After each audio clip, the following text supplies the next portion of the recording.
Good morning, students. This is Harsnath Shukla, and today I am going to start relation and function. This is the first chapter, and I am again start from the beginning.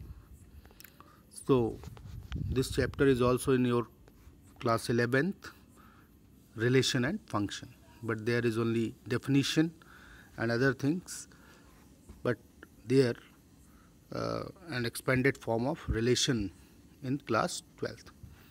So first of all we start relation, and I am just going to give the definition.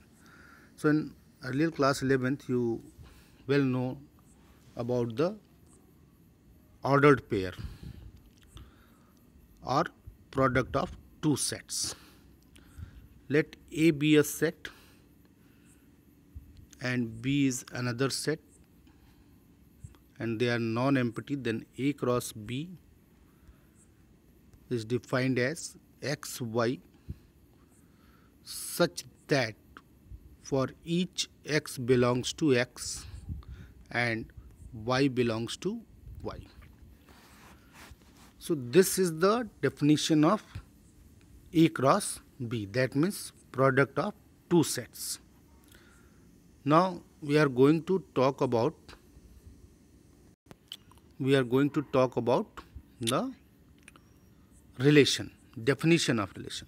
So relation is nothing but a relation R from A to B is subset of A cross B. So this is the definition of relation. For example, if A is 1, 2 and B is A, B, then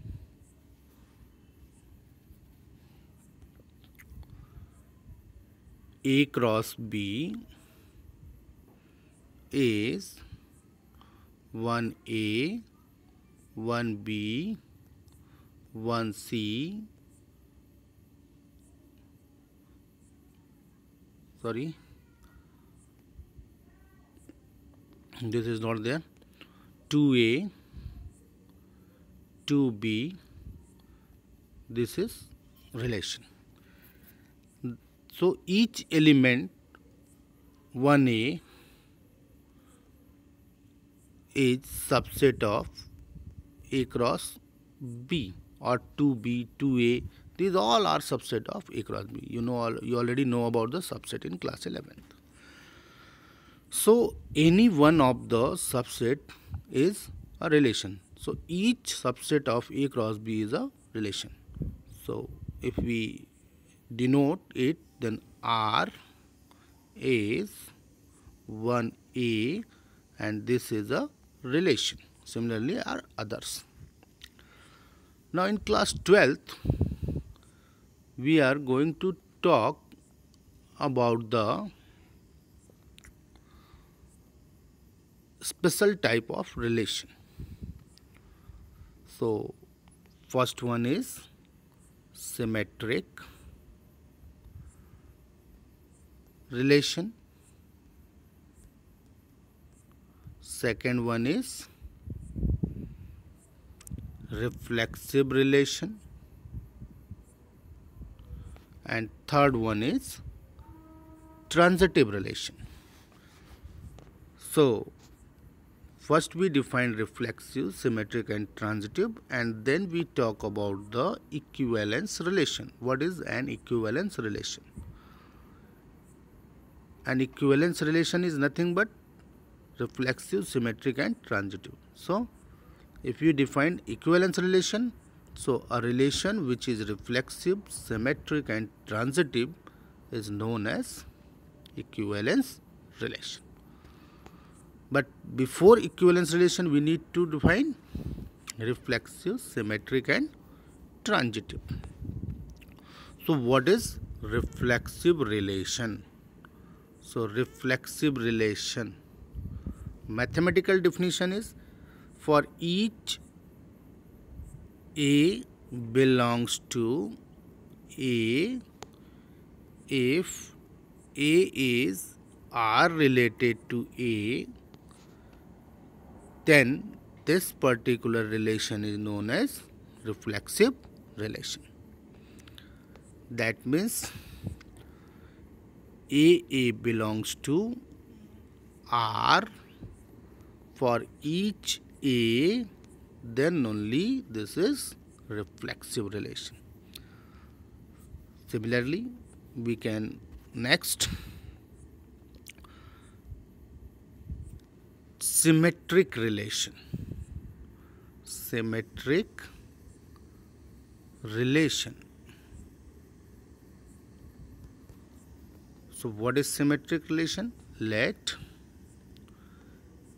R from A to B, A to A be a relation, then R is said to be symmetric if for each AB belongs to A is R related to B implies B is R related to A. So this is symmetric relation. And next one is transitive relation. What is transitive relation? For each ABC belongs to A if A's are related to B and B's are related to C, then A must be related to C. If a particular relation R satisfies that particular condition, then this is known as transitive relation. So we are just take an example which is very important also and given in NCERT book from next page. On next page you can read it out. I am just going to explain you. Is the relation of triangles which are congruent is an equivalence relation.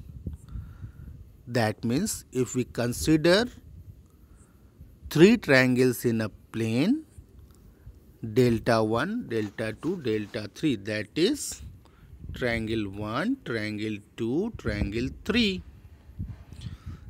They are congruent to each other. They are congruent to each other. Then is they are an equivalence relation? Is they form an equivalence relation? Yes, they are form an equivalence relation. Why? Because if we consider delta 1 belongs to that particular relation, that particular set of triangles, then delta 1 must be congruent to delta 1. That means the triangle itself congruent to delta 1.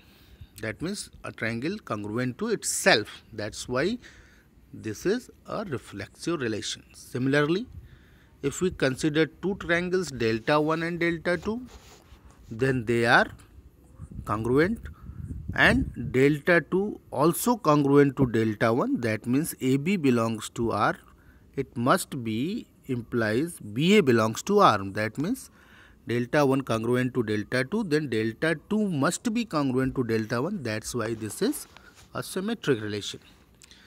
Similarly, next one, if we consider three triangles delta 1, delta 2 and delta 3, then you know very well delta 1 congruent to delta 2, delta 2 congruent to delta 3. Then delta 1 must be congruent to delta 3. That's why they are form transitive relation. So detailed explanation of this particular question is also given on next page. You can see Similarly, we consider next example. If we consider parallel lines in a plane, is they form an equivalence relation. That means we consider a set of lines L1, L2, L3, L1, L2, L3 in a plane, then and they are parallel. So they must form an equivalence relation, because if we consider L1 is must be parallel to L1. So this must follow the condition of reflexivity. And also if L1 is parallel to L2, then L2 must be parallel to L1 by Euclid geometry. That's why they are symmetric. And if L1 parallel to L2 and L2 parallel to L3, then L1 must be parallel to L3 by Euclid geometry. That's why they are transitive also. This example is also given on next page. So please see. So for today, thank you.